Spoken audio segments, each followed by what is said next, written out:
Yo, hi, good afternoon, Trinidad and Tobago. I like the support that I'm getting from you guys right now because it shows that we taking notice of things that are happening in the country. So this right now is a video, and this is gonna be three subject matters in one. And I'm telling you guys one time, it's not gonna make some people comfortable, but truths that have to come out should have came out a long time ago. But I purposely gave it nearly 20 years, because 19 years and about 8 months now from since I was working in the establishment. You see, there's two things people need to understand. Hospitality is a give and take business, just like how it have push and pull when it comes to tubes, stuff for dealing with your tires. Everybody knows I like mechanical engineering. Furthermore, I love music. Hospitality has always been my first love. So what I'm going to tell you about now is very important, especially right now. Excuse my French? Yes, in Trinidad and Tobago, because England has a big part to play in what is going on in Trinidad right now. Now check this.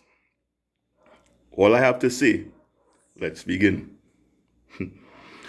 A long time ago, in a far, far away land called Trinidad, we had an establishment that was opening that was going to change the facet of what we call hospitality and treating people well throughout.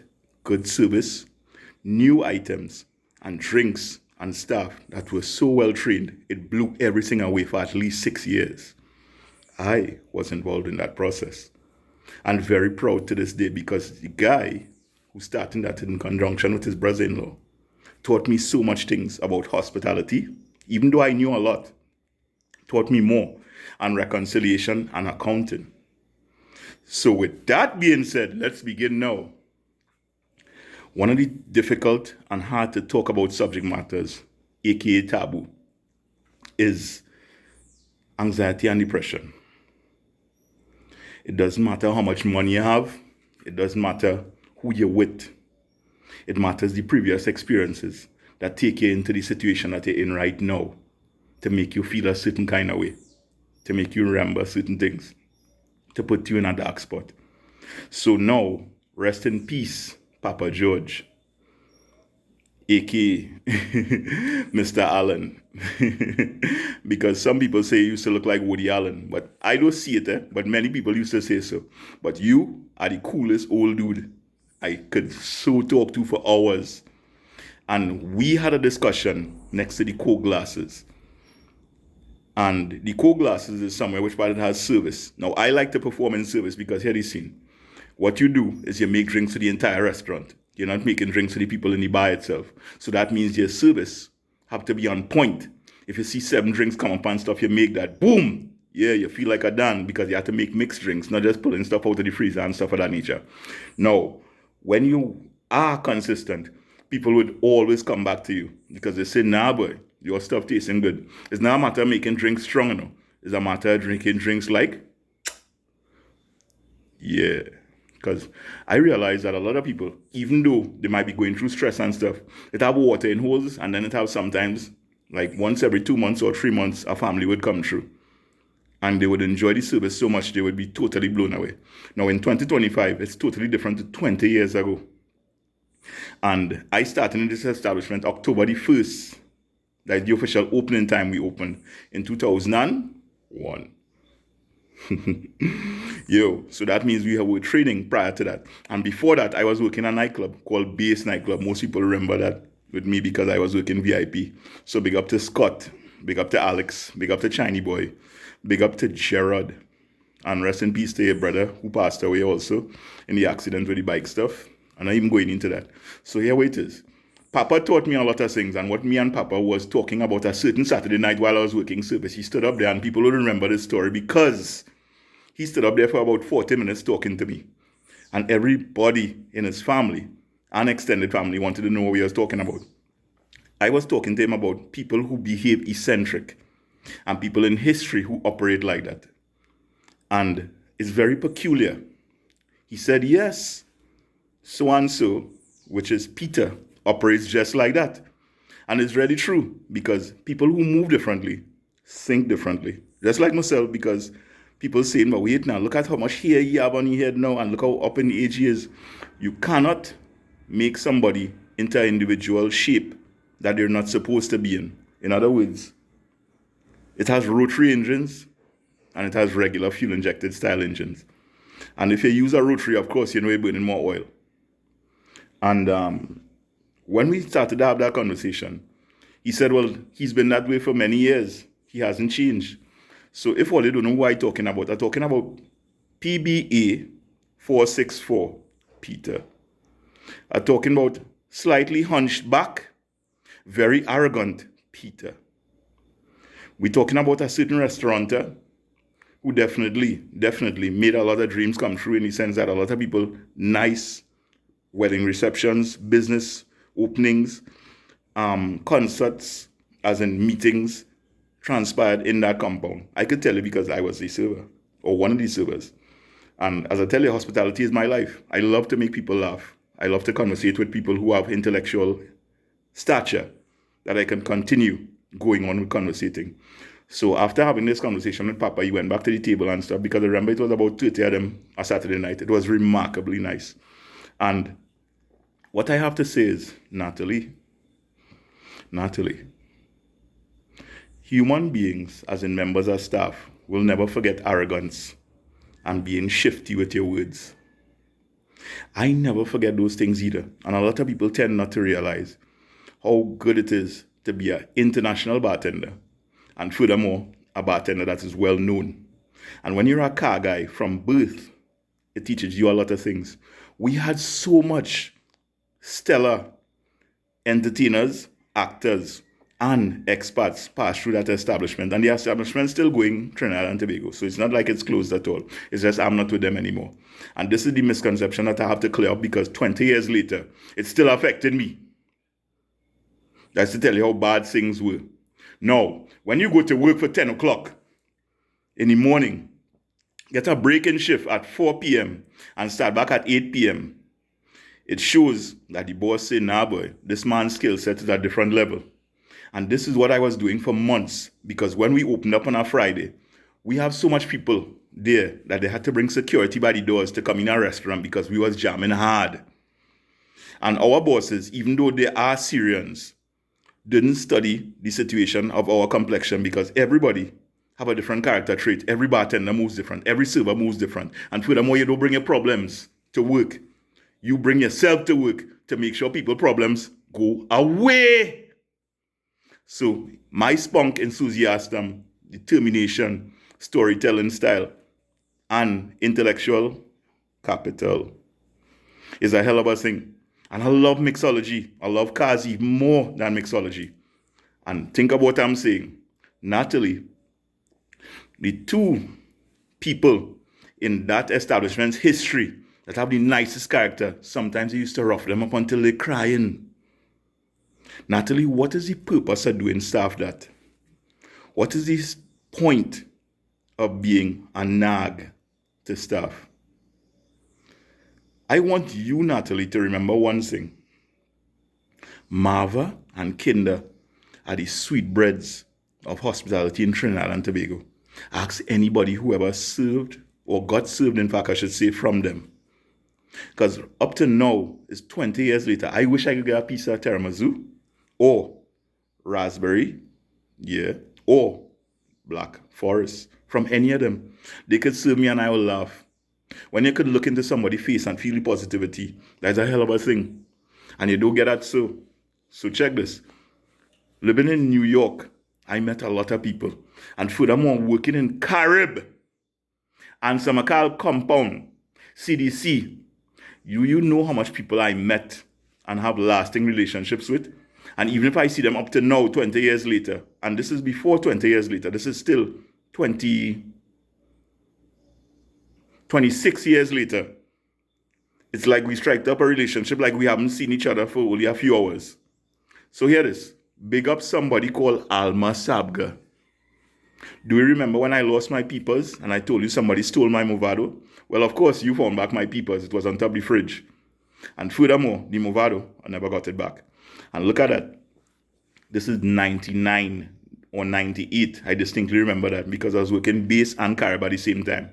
The reason I'm highlighting this story, Trinidad and Tobago, You see, when you grow up in such a way that you don't study money as an individual, as in what a person has as who they are, when you get to know somebody's characteristics, you definitely realize how important they are in your life, because you teaching them things and they teaching you things.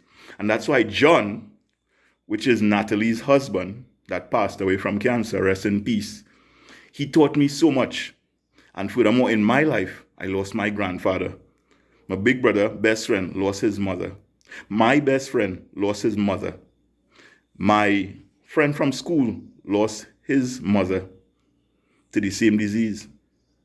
I myself lost somebody very dear to me only last year, March. And it affects me like that. And the thing about it, when one disease, I'm not even saying the name of the disease at all, when one disease echoes sentiments that makes you lose all those that you care about, it makes you think about life in totally different ways.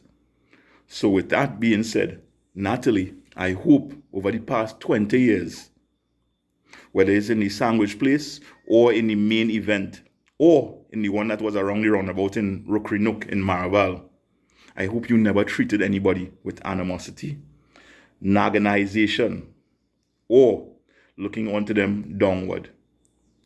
Furthermore, I need to say this before I go on to the next person. There was a Saturday morning, Marsha, myself, Kim, Kevon, some other people was working.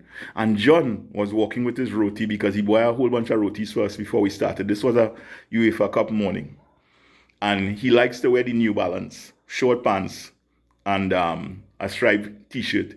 You remember that? And you came and you annoyed him right next to the service. And I've never seen John got upset like that. Do you know in hospitality there's something they call bad mood food? You don't treat people like that and think that they'll be okay. So in regards to what happened to me, everybody know I was fired from the establishment. Do you know why that happened? There's something that people always say in hospitality. The customer is always right. No, darlings and gentlemen. There's a customer. He was famous for doing this in several different places. Now, the split shift that I work, the amount of hours on your feet and the amount of pace I have, it has no way you could get a manager to order food for you. And within doing that, within the split shift, and you getting a chance to eat that. So what, I repeat, what was done, I'm not condoning at all. But anybody that working split shift used to just open up a tab or on someone's bill, order some fries, and then pay off the tab, as in the $18 for the fries, which is a large fries. That's what the establishment used to sell for later on in the night. So there's a certain customer. He did this in 7 different places. He's meticulous with his bill, and he said it's because he's British. He doesn't tip at all. So he checks through his bill. Not a problem with that. A-okay.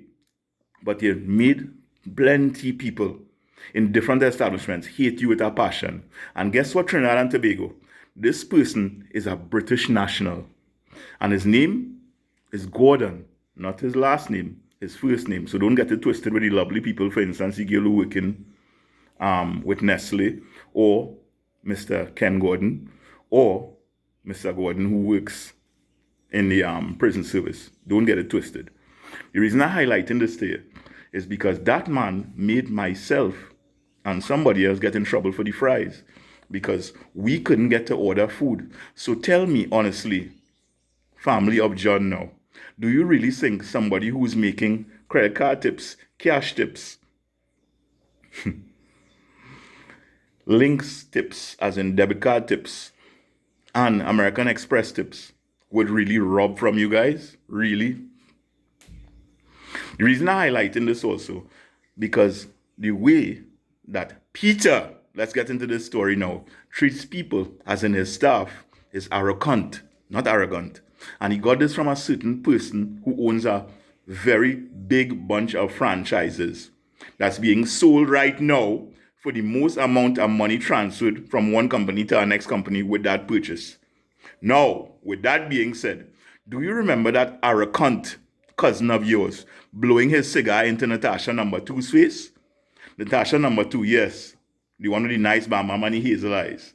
Hi Natasha, how you going? Furthermore, do you remember how hard a Shaki used to work inside there?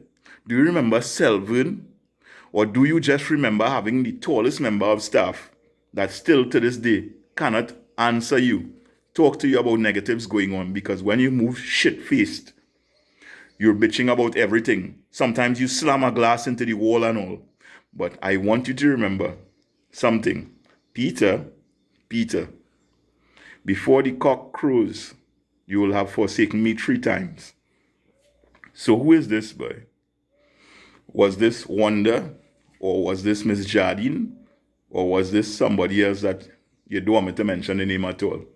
Or maybe it was that same-sex relationship with a certain fitness instructor.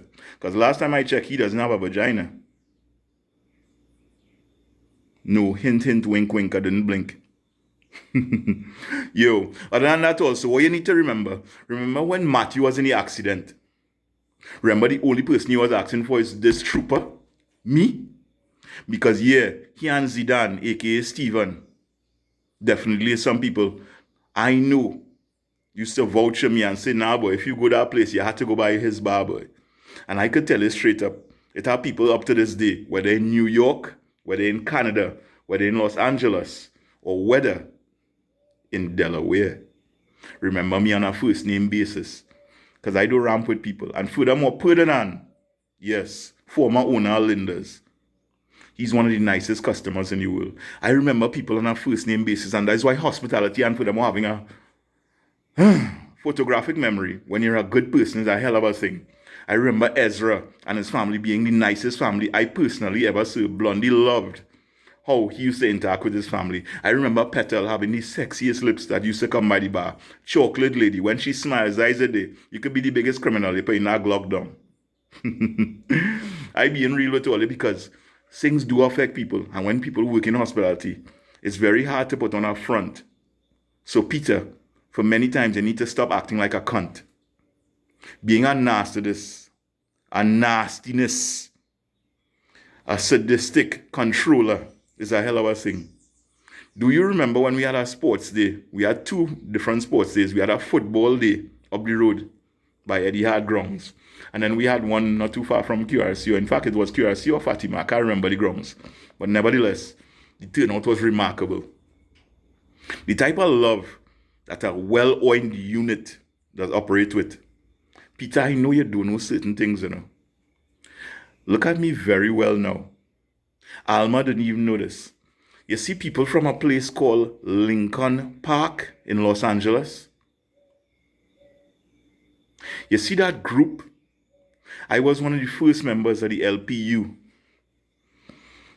And furthermore, booking agents know me personally from all those years back.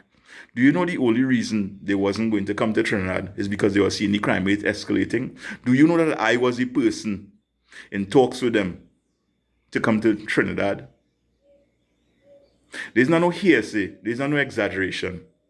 It's a good thing to be a mixed bag of nuts when you're a person like me. And people in Los Angeles are my friends. Remember, Natalie and John used to live there first. And furthermore, Matthew, I will big you up for many reasons because people don't understand.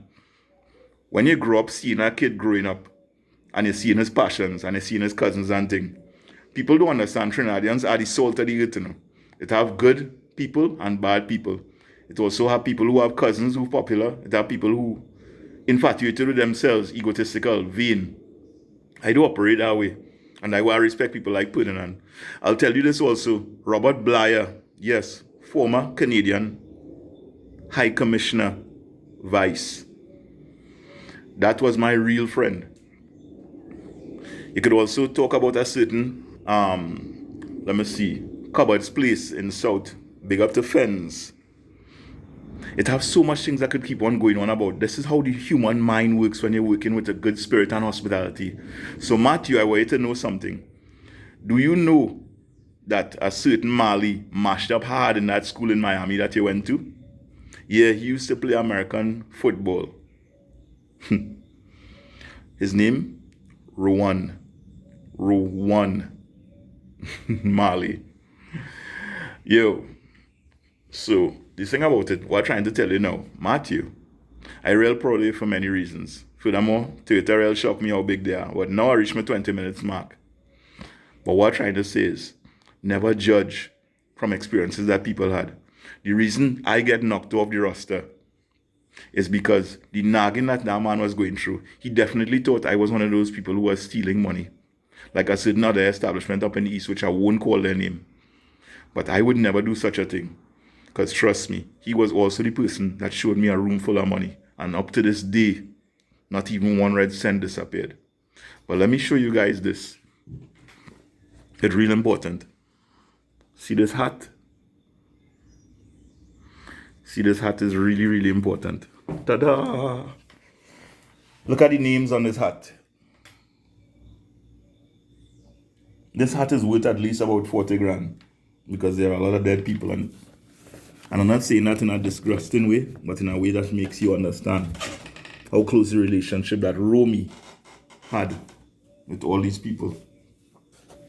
So there's Onika Bostic, there's Simone Rudder, there's Bungie Garland, there's